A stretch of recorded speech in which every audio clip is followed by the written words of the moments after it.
College में गर्मियों की छुट्टियां होने पर राधिका और रोहन अपने दोस्त मनोज और शिल्पा के साथ परिवार के पुराने फार्म हाउस पर घूमने जाने का प्लान बनाते हैं। गाइस, तुम दोनों को वो फार्म हाउस बहुत पसंद आएगा। बचपन से ही वो मेरी और रोहन की सबसे पसंदीदा जगह रही है। पर मैंने तो इतने सालों में तुम्हारे मुंह से कभी फार्म हाउस का नाम तक नहीं सुना। बचपन में फार्म हाउस जाते थे, लेकिन फिर अचानक सबने वहाँ जाना बंद कर दिया और वजह कभी किसी ने बताई नहीं। पर अब हम चारों मिलकर वहाँ धमाल करेंगे। इसी तरह बातें करते कुछ घंटों का सफर तय कर चारों शहर से दूर ऊंची पहाड़ी पर बने राधिका और रोहन के फैमिली फार्म हाउस पर पहुंच जाते हैं। वाव यार, ये तो बड़ा ही सुंदर है। पूरा घूमोगे तो और अच्छा लगेगा, लेकिन उससे पहले सब फ्रेशन अप हो जाओ, फिर साइट सीइंग के लिए जाएंगे।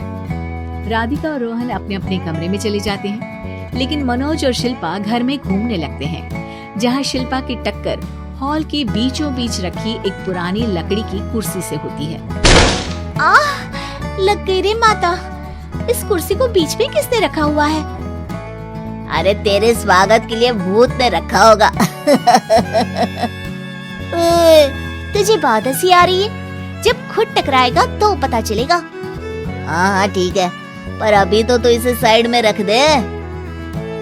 शिल्पा कुर्सी को एक कोने में रख देती है और वो दोनों भी अपने कमरे में चले जाते हैं, जिसके थोड़ी देर बाद चारों बाहर घूमने निकल जाते हैं। इसी तरह रात हो जाती है।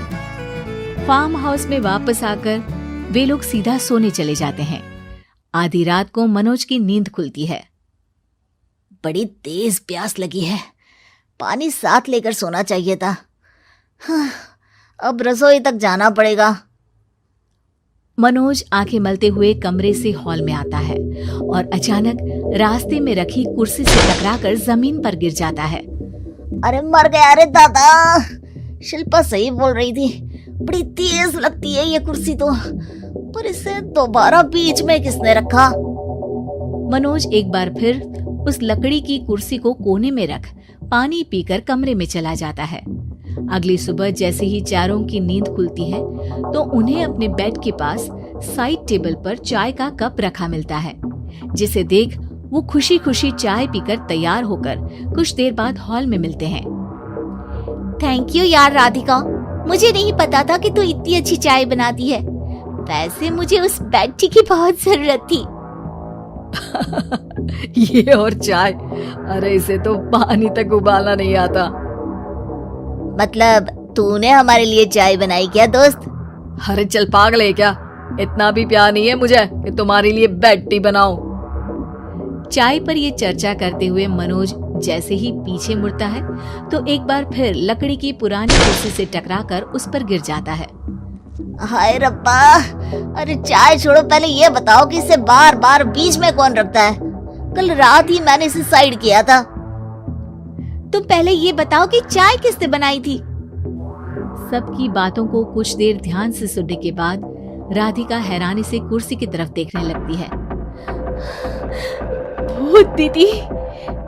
राधिका की बात सुन आपस में झगड़ रहे सारे दोस्त शांत हो जाते हैं। ये क्या बोला अभी तूने?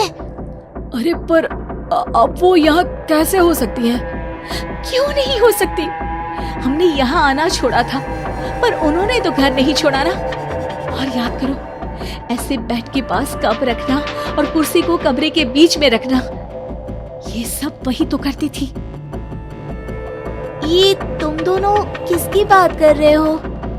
अरे जो भी हो, कुछ अच्छा तो बिल्कुल नहीं लगता। अब देखो, डरने की कोई जरूरत नहीं है। वो सालों से इस घर में रहने वाली भूत दीदी है।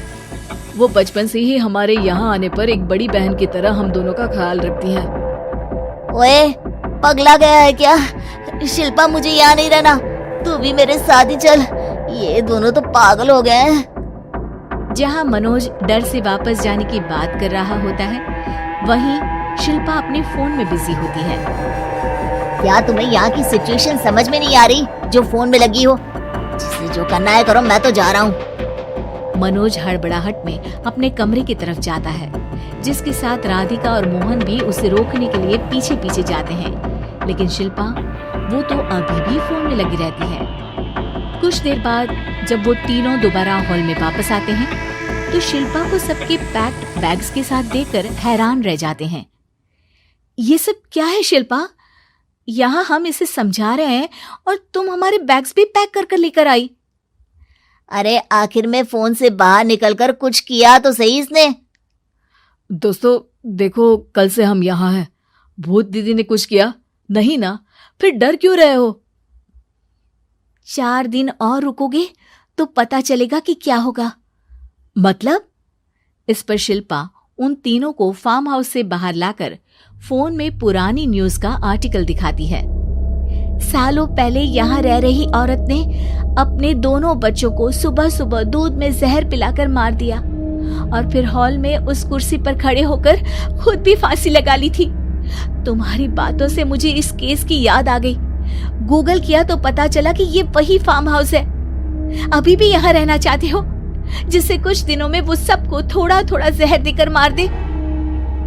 अरे पर ये दोनों तो बचपन से यहाँ आ रहे हैं, फिर इन्हें अभी तक कुछ क्यों नहीं हुआ? वो तो पापा बताते हैं कि हम आते थे। हाँ, और मुझे भी एक बार का ही याद है। वाह, और कहानियां तो ऐसे सुना रहे थे जैसे सदियों से यहीं रहते हो। तीनों ये बात कर ही रहे होते हैं कि अचानक फार्म हाउस में से एक आवाज सुनाई देती है।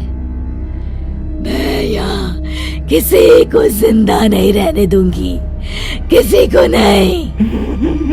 बस ये सुनने की देर ही होती है कि चारों डर से कांपते हुए तुरंत कार में बैठकर वहां से भाग जाते हैं।